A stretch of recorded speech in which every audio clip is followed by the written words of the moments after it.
¿Cuáles son las causas de la depresión? La depresión puede estar causada por una variedad de factores, dentro de los que están las causas genéticas y las causas del entorno. ¿Ya? O sea, yo puedo tener una predisposición genéticamente a desarrollar esta enfermedad, pero es una predisposición, ¿ya? Tiene que afectar, haber más de algún factor que esté interconectando, interrelacionando para que se produzca. La psicología considera, sin embargo, que no es suficiente el factor genético para que se produzca lo que es la depresión, ¿ya? Tendrían que estar acompañados, lo que habíamos dicho, de los factores del entorno. Algunas veces lo que causa la depresión es una sobrecarga larga de nuestro cerebro, ¿ya? Esta, por ejemplo, sobrecarga que puede producirse podría ser un aumento de lo que es la carga de trabajo, ¿cierto? O estar con dificultades financieras, con problemas familiares, y esto podría hacer entonces que nos estamos como bastante devastados y que nuestra mente no pueda reaccionar de la forma más adecuada.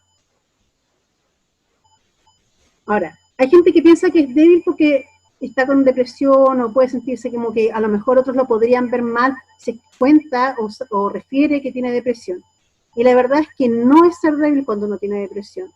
Una depresión es una respuesta a la unión entre un acontecimiento devastador y una reacción no adaptada de nuestro organismo hacia ese acontecimiento. ¿Qué significa esto? Que la depresión surge como una respuesta, ¿cierto?, a un estresante que nos está afectando, a algo que nos está afectando en nuestra vida y que entonces nuestro organismo no sabe cómo responder hacia esto que nos está afectando. ¿En qué medida juegan las causas corporales un papel en la depresión? La verdad es que todo lo que pasa en nuestra mente obviamente va a tener repercusión en nuestro cuerpo, ¿ya? El estrés puede hacer que nuestro sistema inmunitario disminuya, pero también nuestro organismo, ¿cierto? Con las enfermedades que tengamos también pueden ayudarnos a tener ciertas enfermedades. Por ejemplo, si uno tiene dolores crónicos, ¿cierto? Alguna enfermedad crónica o alguna enfermedad terminal, uno también puede sufrir de depresión. ¿Por qué? Porque el organismo se está agotando, ¿cierto? Y también cuesta tomar una nueva imagen de lo que el cuerpo está. Uno se siente limitado, ¿cierto? Y como se siente limitado, como que siente que no puede hacer las mismas actividades que hacía antes, tiende entonces a reaccionar con esta forma de depresión, este sentimiento, ¿cierto?, de que la enfermedad va tomando control de nuestras vidas. Algunos síntomas de depresión, los síntomas físicos son dolor de cabeza u otros achaques, problemas de sueño, problemas de alimentación, ¿ya? Problema de alimentación puede ser o que no quiero comer o que estoy comiendo mucho, ¿ya? Y puedo aumentar un 10% de mi peso en menos de un mes. Puede haber también tensión, ¿cierto? Que no se puede sentir muy tenso y puede incluso tener estrés, manos sudorosas, aceleración del pulso, ¿cierto? Sentirse así como oprimido. También puede haber pérdida de energía. ¿Qué significa esto? Que no tengo ganas de hacer cosas, ¿cierto? Perder interés por las actividades que antes me gustaban y sentirme como apático. Apático significa que como que no me da lo mismo, ¿ya? Pesadez o nerviosismo, ¿cierto? Pensar, hablar mucho más lentamente y no tener necesidad o ganas de tener sexo, no tener apetito sexual. Ahora, los síntomas psíquicos que tiene la depresión es la irascibilidad, o sea, está más irritable, ¿cierto? Sentimientos de culpa y ansiedad, pensar como que todo lo que va mal es por culpa mía, o sea, si algo va, yo soy el culpable de todo, ¿cierto? Menos sentimientos o tener apatía, en el fondo es como si sintiéramos que nuestras emociones son menos, como que si nos duele algo, como que nos duele menos, como que si disfrutamos menos de las cosas, como que todo fuera en menor intensidad. Pensar en nosotros negativamente o falta de autoestima, ¿ya? Y esto es súper importante porque en general uno tiende cuando está con depresión a pensar en nosotros mismos de una manera negativa, ¿ya? Sentimos que los demás nos observan y que no tenemos valor y que todo lo que estamos haciendo es como cuestionado y que no nos atrevemos a hacer ciertas cosas, ¿cierto? ¿Por qué? Porque pueden que los demás nos estén juzgando, ¿ya? Que es lo que viene a continuación, que es la falta de confianza. y pensar también que nada tiene sentido. O sea, ya no tengo como ganas de hacer muchas cosas. También hay problemas de concentración, ¿cierto? Uno no puede mantenerse atento, es difícil almacenar la información, pensamientos de culpa, ya atormentarse, o sea, tener pensamientos sombríos, y estar como dándole mucho rato la vuelta, ¿cierto? Al mismo problema, a la misma situación, como que no los estuviera rumiando, ¿cierto? Los mastica, los mastica, los mastica, los mastica, ¿cierto? Y esto incluso a veces pasa en la noche, que uno tiene un problema y no se puede quedar dormido porque le da vuelta, le da vuelta, le da vuelta, ¿ya? Y eso es un problema cuando uno está en depresión. También está el posponer decisiones. Es súper difícil cuando uno tiene una depresión tomar decisiones acerca de nosotros, ¿cierto? O decisiones que haya que tomar. Uno piensa en cámara lenta, las ideas como que son más lentas, como que uno funciona más lentamente. Y dudar del significado de la vida. Y ahí como que faltan las ganas de vivir, ¿ya? Y este punto es importante porque cuando yo no tengo muchas ganas de vivir, ¿cierto? Puedo tomar decisiones equivocadas con respecto a mi vida. ¿Ya? ¿Cómo puedo tratar una depresión? ¿O cómo puedo superar una depresión? Y aquí es importante lo que les voy a decir, es importante que si uno tiene una depresión o uno se siente con estos síntomas que les acabo de decir, uno pueda acudir a un profesional para obtener un diagnóstico. ¿Por qué? Porque es necesario cuando uno tiene una depresión, cuando uno tiene este sentimiento que decíamos por un tiempo más allá de 2 semanas o este ánimo así, de poder acudir al médico. ¿Por qué? Porque hay que ver cuál es la causa de la depresión, porque esta depresión podría ser debido a un problema específico, ¿cierto? Una situación que yo estoy pasando ahora y yo estoy con una depresión por eso, o podría deberse a que a lo mejor estoy con alguna hormona que no está funcionando bien y por lo tanto debo tomar medicamentos para que esto se mantenga, ¿ya? Si fuera el caso de que es una depresión endógena, que estoy con algún problema de esto y hacemos de las hormonas o alguna cosa, el tratamiento es de por vida. Yo tengo que tener la conciencia de que al igual como otras personas tienen problemas hormonales, ¿cierto? El hipotiroidismo, la diabetes, y toman remedio de por vida, yo también tendría que tomar entonces para superar esta enfermedad, para mantenerme bien, estar en tratamiento de por vida. Ya, chiquilla. Habíamos hablado entonces que era importante el poder tener ayuda profesional, ¿cierto? Cuando uno tiene una depresión. Ahora tal vez ustedes piensan, no sé, esto me pasa a mí nomás, esto nunca ha sucedido, esto es una enfermedad moderna. La verdad es que la depresión existe de todo el tiempo, no es algo moderno. Posiblemente antiguamente no se sabía qué era y no estaba considerada como tal, no estaba considerada como enfermedad. Pero sí, podemos ver casos, por ejemplo, en la Biblia, donde hablan sobre lo que es la depresión, ¿ya? Por ejemplo, el rey David, en el Salmo 88 del 1 al 5, dice: oh Señor, Dios de mi salvación, día y noche clamo delante de ti. Llegue mi oración a tu presencia, e inclina tu oído a mi clamor, porque mi alma está saturada de males, y mi vida está al borde de la tumba. O sea, imagínense lo mal que se sentía si decía que su alma estaba saturada de males y su vida estaba al borde de la tumba. Claramente estaba con una depresión. Soy contado entre los que descienden al sepulcro. Soy como hombre sin fuerza, abandonado entre los muertos, como los pasados a espada que yacen en el sepulcro, de quienes no te acuerdas ya y que fueron arrebatados de tu mano. O sea, acá vemos un caso que cierto, que sale en la Biblia y que es de una persona que nos cuenta y que podemos leer de él, que estaba en una depresión, que se sentía tan mal, ¿cierto? Que él decía que estaba al borde de la tumba. ¿Ya?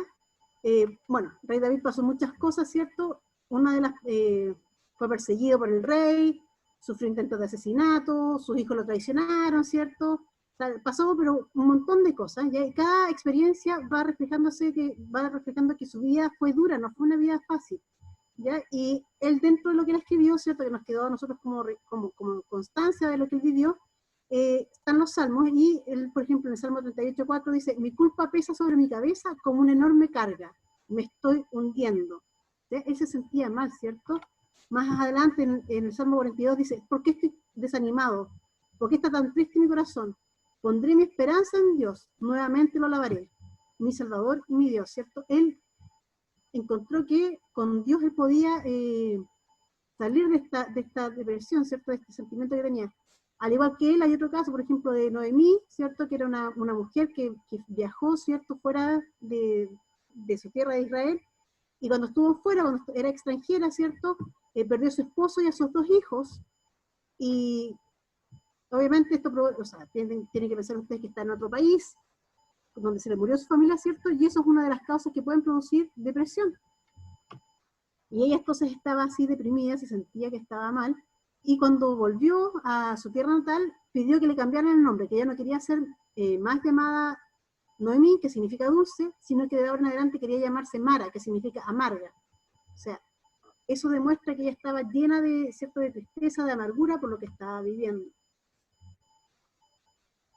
Y por último, también existe el caso de Job, ¿cierto?, que era un hombre al que le pasaron pero muchas, muchas cosas, ¿cierto? Él perdió sus hijos, sus bienes, sus riquezas, le dio una enfermedad, ¿cierto?, que en ese tiempo no tenía cura, y aunque sus amigos intentaban animarlo, otros no estaban tan de acuerdo e incluso lo acusaban, ¿ya? Y él, pese a todo, nunca se atrevió a ir en contra de Dios, ¿cierto?, a negarlo, a rechazarlo. Pero sí él decía, y acá queda constancia en Job 3, versículos 3 y 4, que dice, que sea borrado el día en que nací y la noche en que fui concebido, que ese día se convierta en oscuridad, que se pierda aún para Dios en las alturas y que ninguna luz brille en él. O sea, si podemos ver estos 3 casos, las 3 personas, ¿cierto?, les sucedieron cosas, ciertos acontecimientos que hicieron que ellos estuvieran con este ánimo triste, con este ánimo, ¿cierto?, desolado, ¿cierto?, con este desamparo que sentían. Y entonces podemos ver que también la Biblia nos refleja, ¿cierto?, que es un libro histórico, que es un libro que muchos consideramos la palabra de Dios, que habla acerca de las personas entonces que también sufrieron esto. Por lo tanto podemos ver que esta es una enfermedad que es durante el tiempo se ha permanecido, ¿cierto?, que es algo permanente, que existe, que ha existido. Hoy en día dijimos que había 350 millones de personas que la sufren. Por lo tanto, no tenemos que tener miedo de decir que la sufrimos, o no tenemos que tener miedo, ¿cierto?, de qué van a decir los demás, porque la verdad es que yo tengo que, si me siento así con ese ánimo, tengo que ser capaz de pedirle al otro que está junto a mí, ¿cierto?, que me ayude, porque cuando uno está con una depresión necesita ayuda, necesita que las personas que a uno lo rodean puedan escucharlo, que puedan saber lo que uno siente, que puedan saber que uno se siente mal, ¿cierto?, saber los pensamientos que uno va teniendo, y que siempre uno puede buscar esperanza, ¿ya? Y esa esperanza muchas veces la dan las personas, a veces uno también la puede buscar en la parte espiritual, ¿cierto?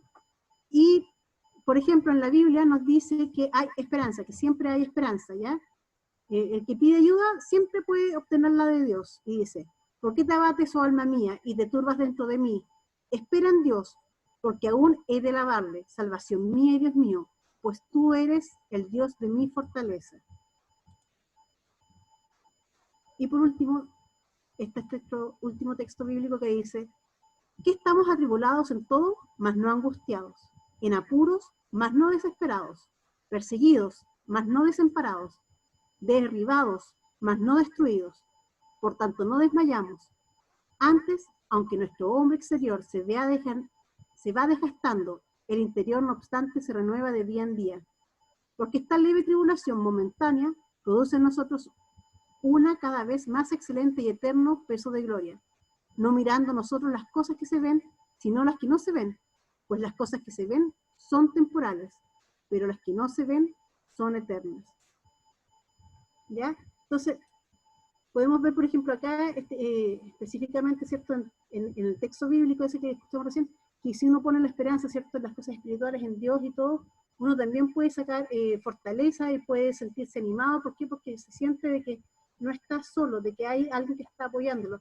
Y es importante que ustedes tengan esto en claro. ¿Por qué? Porque nosotros, ¿cierto?, como fundación, como iglesia también, que es Encuentro con Dios, estamos dispuestos a ayudar a las personas, ¿cierto?, a estarlas ayudando a ustedes, y quiero que sepan que pueden contar con nosotros, que si están pasando alguna circunstancia, algún momento, ¿cierto?, de depresión, de estar, ¿cierto?, con esta tristeza constante en ustedes, pueden contar con nosotros, que pueden comunicarse con nosotros para nosotros poderlos ayudar, ¿ya?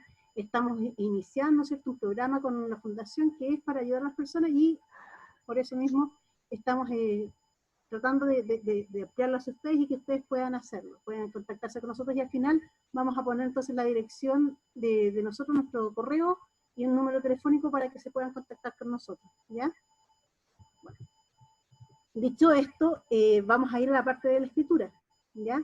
¿Por qué? Porque aunque cierto que dijimos que había que estar con tratamiento medicamentoso, ¿cierto? Muchas personas y todo, también hay terapias que son complementarias al tratamiento que uno tiene que tener en medicamentoso, ¿ya?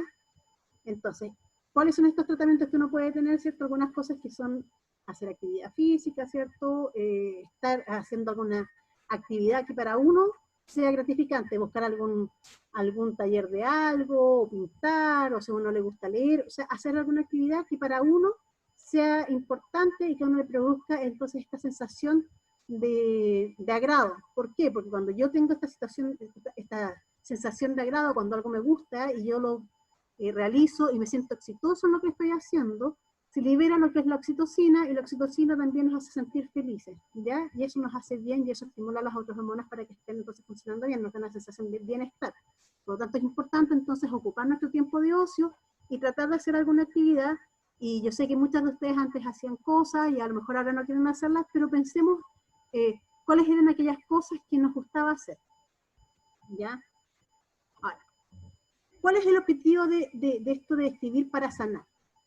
¿Ya? Es que la escritura tiene muchos beneficios, y dentro de los beneficios que nos permite la escritura, ¿cierto? Que está comprobado científicamente, que, como dijimos la sesión anterior, en Estados Unidos, un médico, ¿cierto? Que se llama apellido Baker, él hizo un estudio, ha estado estudiando desde los años 70 en adelante, que la escritura es beneficiosa para muchas enfermedades, entre algunas que son crónicas, ¿cierto? Mejorando lo que es el sistema inmunitario, ¿cierto? Y también ayudándonos a construir nuestra autoestima, ¿cierto? Y poder sanar ciertas áreas de nuestra vida. Entonces, ¿por qué es esto? Porque esto nos ayuda a poder mejorar y estar mejor. Es porque la escritura permite organizar el caos que podemos tener en nuestra mente, ¿cierto? Y nos da un sentido, nos da sentido a lo que estamos teniendo, ¿ya? ¿Por qué? Porque cuando ordenamos nuestros pensamientos de forma coherente, ¿cierto? Yo para escribir, si yo les digo, cuéntame, escríbeme, cómo, no sé, ¿cómo vas tú a comprar? Y yo cuento, yo me visto, me arreglo, me pinto, y después de eso voy a ir, abro la puerta, cierro la puerta, uno va contando, ¿cierto? Y va ordenando paso a paso. Cuando yo escribo, entonces, para que la otra persona me entienda, cuando yo estoy escribiendo, uno tiene que ir ordenando el pensamiento, ordenando las cosas, ¿ya? Y ese sentido, entonces, ese orden da sentido a lo que va a suceder, a lo que nos está sucediendo, ¿ya? Entonces nos permite organizar el caos mental que tenemos. Por otro lado, escribir nos permite liberar emociones, ¿ya? ¿Qué significa esto? Cuando nosotros escribimos acerca de nuestros pensamientos, podemos a veces ventilar las emociones, ¿ya? Los sentimientos o los pensamientos que tenemos. Y nos hace poder reconocer las emociones de otra forma. ¿Por qué? Porque yo a veces, ¿cierto? Alguien me dice algo y yo tengo como una mezcla de sentimientos. Tengo así como, oh, tos, y ¿cierto? Y la sensación de que uno se siente como agobiado por algo, pero uno realmente cuando le tiene que poner a esta sensación de todo lo que se viene junto, ¿cierto? Y lo tiene que ordenar y ponerle nombre para escribirlo en el papel, para poder explicar lo que siento, ¿cierto? Me hace liberar las emociones e identificar las emociones que estoy teniendo, ¿ya? Y eso me permite entonces conocerme a mí y reconocer las emociones de otra forma, ¿ya? También me permite avanzar y encontrar soluciones. ¿Por qué? Porque cuando yo estoy escribiendo, ¿cierto? Puedo definir a veces objetivos que tengo, ¿cierto? O las cosas que puedo hacer próximamente, hacer como un plan de acción. Y me permite también reconocer conflictos que existan, ¿ya? Si yo, por ejemplo, al escribir reconozco que hay un conflicto, alguna cosa, podría entonces hacer que se rompa esta repetición de estos pensamientos negativos, ¿ya? Si yo les digo, por ejemplo, escriban acerca de la primera Navidad, y resulta que yo me pongo a escribir de mi primera Navidad, y me doy cuenta que me dio rabia o me dio pena o algo, que no haber recibido el regalo que yo esperaba y todo eso, y desde ahí vengo como teniendo resentimientos sobre alguna persona. eso podría permitir entonces romper esos pensamientos negativos que yo voy teniendo, ¿cierto? Para poder cambiarlos por otro positivo. ¿Por qué? Porque yo me di cuenta que a lo mejor ahora que estoy más grande, que lo estoy viendo de otra forma, me hace verlo de diferente manera, y eso permite entonces también reconocer el conflicto y poder romper, ¿cierto?, con esta cadena de pensamientos negativos. Ahora, les voy a pedir a las personas que estén allí que en este minuto, a todos los que están, puedan ir por un papel y un lápiz, porque vamos a hacer ahora algunos ejercicios de escritura. ¿Ya? Y para eso necesitamos papel y lápiz. Entonces, si pueden o si tienen ahí, el primer ejercicio se llama acepto. ¿Ya? Y primero les voy a dar un cuento indio tradicional, que es el que está puesto aquí. Dice: un discípulo le pregunta a su maestro: maestro, ¿cómo llegó usted a la iluminación? Y el maestro le contesta: mira, antes tenía una depresión, ahora la sigo teniendo, pero ya no me molesta. ¿Ya? ¿Qué podemos ver aquí? Que cierto, uno puede sufrir ciertas cosas, pero uno va aprendiendo también de lo que a uno le va sucediendo en la vida, y eso permite entonces que uno vaya creciendo, que uno vaya fortaleciéndose, que uno vaya teniendo resiliencia sobre las actividades o las cosas que nos van sucediendo, los acontecimientos que suceden. ¿Ya? Seguramente nosotros también tenemos fantasmas mentales, ¿cierto? Con ellos vivimos constantemente, como decepciones, culpas, lutos, complejos, recuerdos, asuntos no resueltos, depresiones, obsesiones. Paradójicamente parece que mientras más queremos destruirlo, más grandes se hacen. Y mientras más queremos que no estén, ¿cierto?, más se multiplican. Pero ellos permanecen en nosotros y no se van a marchar, ¿ya? Porque forman parte de nosotros.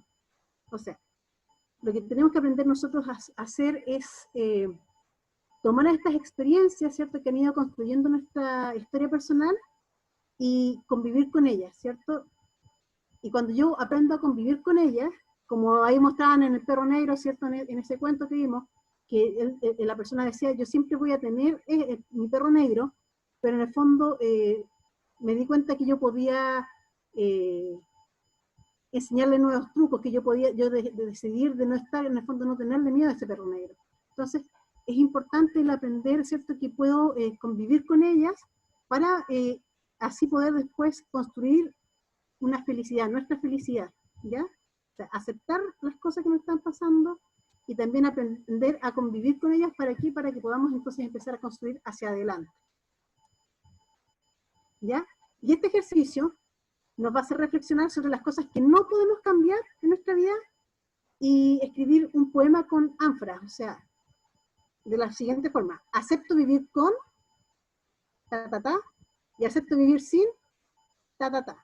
Por ejemplo, acepto vivir sin 4 manos, acepto vivir sin comer nubes, acepto vivir sin ser un hada, acepto vivir sin ir a Marte, acepto vivir con mis 2 recuerdos, acepto vivir con mis fantasmas, acepto vivir con lo que ignoro, acepto vivir con lo que he perdido, acepto estar lejos y estar cerca, acepto caerme y levantarme, acepto llorar para más tarde abrir los ojos y celebrar la vida.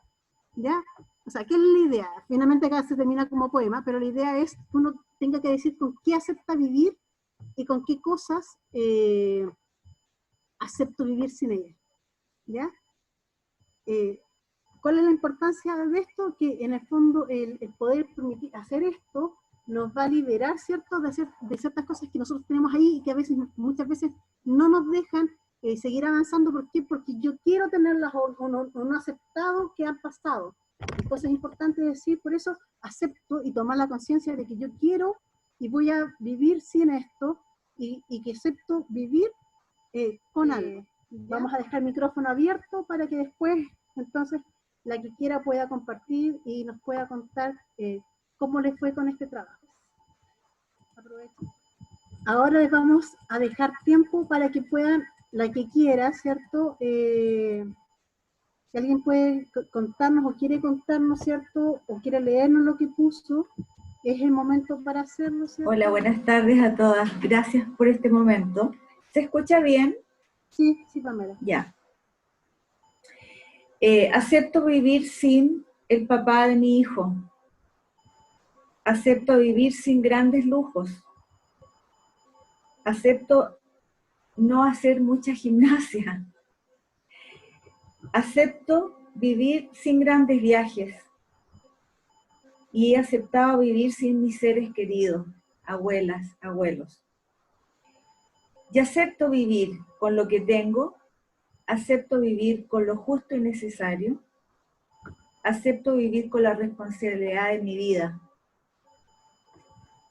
Acepto y agradezco todo lo vivido por llorar de tristeza y llorar de alegría. Muchas gracias. Gracias a ustedes. Igual es como extraño que te pregunten con qué aceptas vivir, ¿verdad? Pero puse una cosa, la verdad es que no tenía así como muchas cosas con que aceptaba vivir, pero sí puse que acepto vivir a pesar de la muerte de mis padres, que no estén a mi lado, que en algún momento de la vida fue igual difícil, pero sí puedo decir en este tiempo que acepto vivir sin ellos a mi lado. Eso es una cosa de las que acepto. Y acepto vivir de acuerdo, o sea, acepto vivir sin tener a mis padres a mi lado. Eso es lo que acepto sin tener a ellos a mi lado. ¿Se entiende? Sí. Y acepto vivir de acuerdo a la voluntad de Dios porque eso es lo que siento. Yo acepto vivir con el coronavirus, ¿ya? Ya. Acepto vivir con la rutina, con el metido en la casa, con las interrupciones del teletrabajo, entre medio, ¿no es verdad? Acepto vivir con la telemedicina, con la tecnología, con conocimiento. Acepto vivir lo más difícil sin mi mamá presente, ¿ya? Sin novedades, sin entretenciones, ¿ya? Sin proyectos a futuro inmediato, ¿ya? Pero también acepto vivir sin seres humanos, sin abrazos, sin nietos, sin simplicidades, porque tenemos harta tecnología, mañana tengo que ir al médico, ya, telemedicina, el miércoles quiero decir, ¿ya? Pero no hay un ser humano de por medio, ¿ya? Uno tiene ahora harta tecnología, montones de cosas, pero no tiene un abrazo. Entonces está cambiando, ¿no? Uno tiene una cosa y tiene que renunciar por eso a otra que es tan importante, que son muchas veces las simplicidades de la vida. Ya más o menos como la idea. Eso no me quería decir. Ah, y acepto vivir sin peluquería también y esas cosas. Que también tienen sus cosas. Acepto vivir sin lo que tenía, acepto vivir con lo que hoy tengo, acepto vivir sin reconocimiento, acepto vivir con mis recuerdos, acepto vivir sin viajes, acepto vivir con trabajar por nuevos momentos, acepto vivir sin tanto tiempo, sin tantos bienes materiales, acepto vivir con lo que poseo, acepto vivir sin la casa de mis sueños, acepto vivir con lo que mi esposo puede darme. Acepto vivir sin mis libertades. Acepto vivir con mis pocos tiempos. Acepto vivir sin mis niños físicamente por este tiempo. Acepto vivir con sus voces y sus risas al otro lado del teléfono. Acepto vivir sin mi vida soñada. Acepto vivir con lo que hoy tengo. Acepto vivir con contentamiento y con agradecimiento. El objetivo de este ejercicio que acabamos de hacer, ¿cierto? Es, en el fondo, poder votar, ¿cierto? Poder soltar aquellas cosas con las que nos entorpecen, el poder hacer las cosas, ¿cierto? El poder seguir viviendo, y también aceptar aquellas cosas, ¿cierto? Que tenemos, ¿cierto? Y que están ahí con nosotros. Y esto, aunque no lo crean, ustedes, es bastante liberador. ¿Por qué? Porque cuando yo acepto, ¿cierto? Lo que viene o lo que estoy viviendo, también me permite el poder tomar decisiones, como ahora. Aceptar es una decisión. Cuando yo acepto algo, cuando quiero, ¿cierto? Cuando decido aceptarlo, entonces es el primer paso, ¿cierto? Para poder seguir avanzando. Y por eso era importante este ejercicio. Yo les recomiendo que esto que escribieron lo guarden. Guárdenlo y atesórenlo. ¿Por qué? Porque los días que se sientan mal, ustedes pueden leer de nuevo con qué es lo que están aceptando y qué es lo que no están aceptando para seguir con sus vidas. Ya, para en el fondo con lo que uno decidió para su vida. Ya, ahora vamos a ir al segundo ejercicio, y que es una carta de despedida al dolor. ¿Ya? Entonces nosotros vamos a hacer una carta de agradecimiento al dolor por los servicios que nos prestó. ¿Ya? Esto puede ser al dolor, puede ser a la depresión, ¿cierto? A un recuerdo que nos duela, a alguna angustia, a algún miedo. Ustedes elijan a quién le van a hacer esta carta de agradecimiento. La idea es poder reflexionar, ¿cierto? Pensar qué fue lo que ustedes han aprendido con lo que les ha pasado. ¿Ya? Y también poder decirle adiós, o sea, despedirlo amablemente, ¿cierto? Y decirle que la próxima vez que tengan que aprender algo, van a buscar otra forma de aprender. ¿Ya?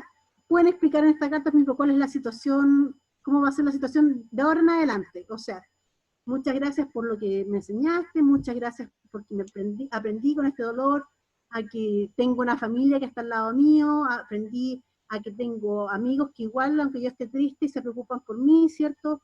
Gracias porque hubo alguien que me invitó, o sea, conocí a otra persona, o que alguna forma que uno tenga que agradecer, ¿cierto? Pero de ahora en adelante yo voy a seguir, y ahí ustedes pueden pensar qué va a ser la forma, su actuación, ¿cierto? A partir de ahora en adelante. ¿Ya? También es importante que puedan pensar, por ejemplo, cuáles podrían ser estos otros métodos, ¿cierto? Lo que hemos dicho, lo que vamos a seguir de aquí adelante, ¿cierto? Como cuál es el plan que yo tengo a futuro, pero también decir cómo va a ser la forma de aprender que voy a querer utilizar de ahora en adelante. Bueno, yo partí dándole las gracias al dolor, ya que gracias a esto me demostraste mostraste al hombre maravilloso que tengo a mi lado, al que no ha dejado jamás suelta mi mano, al que ha caminado junto a mí, el que se ha hecho responsable de mí y que con esto ha demostrado el inmenso amor que siente por mí y la gran admiración que me demuestra día a día por los pequeños logros que he ido superando. Y me despido de ti, dolor, ya que ahora sigo caminando de su mano y de todos los especialistas quienes me están ayudando a superar esto. Agradezco a la depresión y a la pena por darme cuenta de que no soy inmune. Agradezco a la depresión por hacerme de mí una mujer más tolerante. Agradezco a la depresión por enseñarme el dolor físico que significa tener pena. Agradezco a la depresión por hacerme tomar pastillas para la concentración, que las encuentro maravillosas. Agradezco a la depresión y a la pena por demostrarme tanto amor de las personas hacia mí. No tenía idea que había tanta gente que me quiere tanto. Agradezco que gracias a la depresión me he atrevido y animado a realizar actividades que antes no hubiera hecho jamás. Te agradezco, depresión, que hayas venido, pero te agradecería mucho más si te fueras lo más pronto posible. Agradezco el que estés, pero cuando te vayas no te voy a extrañar. Sé que vas a ser parte de mí por un tiempo, pero créeme que te irás y no permitiré que vuelvas. Mi carta que voy a leer es: querido dolor, te escribo para decirte que me duele mucho no tener la libertad de ser dueña de mi tiempo. Esa libertad que no la aprecié cuando la tenía.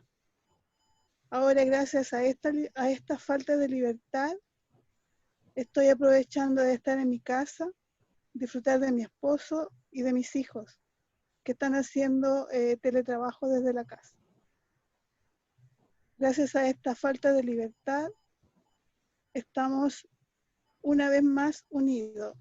Nunca lo habría imaginado que mi hija a los 30 años y mi hijo a los 31 años iban a estar nuevamente en mi casa. A pesar de que me da dolor no tener la libertad de siempre, agradezco estar confinados porque hemos vuelto a tener un hogar. Gracias. Mi carta de despedida al dolor. Querido dolor, me despido de ti solo con agradecimiento. Gracias a ti me hice fuerte, gracias a ti me volví a enamorar de la vida, he vuelto a sonreír, a tejer, incluso a cantar. Me despido de ti, querido dolor, en amor. Eso. Muchas gracias. Gracias. Muchas gracias. Ya. Chiquilla, yo sé que esto da para mucho, pero para muchas más actividades, ojalá pudiéramos juntarnos una próxima vez. Y nada, pues, decirles que les voy a dejar una tarea para que la puedan desarrollar en su casa. Y la idea de esta tarea es que ustedes tengan un diario de gratitud, ¿ya? Es un diario donde ustedes van a ir haciendo una lista de agradecimientos, ¿cierto? Por las cosas que ustedes creen que tienen que estar agradecidos cada día, ¿ya? Es hacer una lista de todas esas pequeñas cosas que les hacen sonreír, ¿cierto? Que les hacen sentir a gusto, esas cosas que les hacen sentir feliz, ¿ya? Entonces, cuando estén en la noche, cuando termine el día, ahí escriben en su libretita que van a tener en su velador, ¿cierto? Y van a escribir 3 o más cosas por las que se sientan agradecidas de ese día.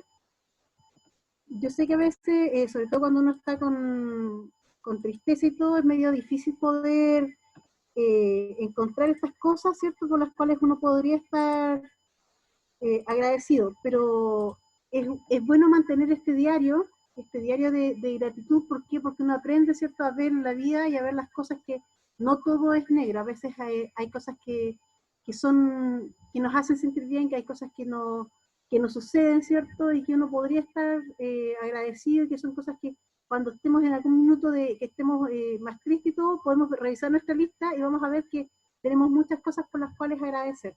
Entonces, como tarea para ustedes, para que ustedes puedan hacerlo en su casa y puedan mantenerse, ¿cierto?, con esta actividad de estar escribiendo, yo les recomiendo mantener este diario, ¿cierto?, de agradecimiento, ¿ya?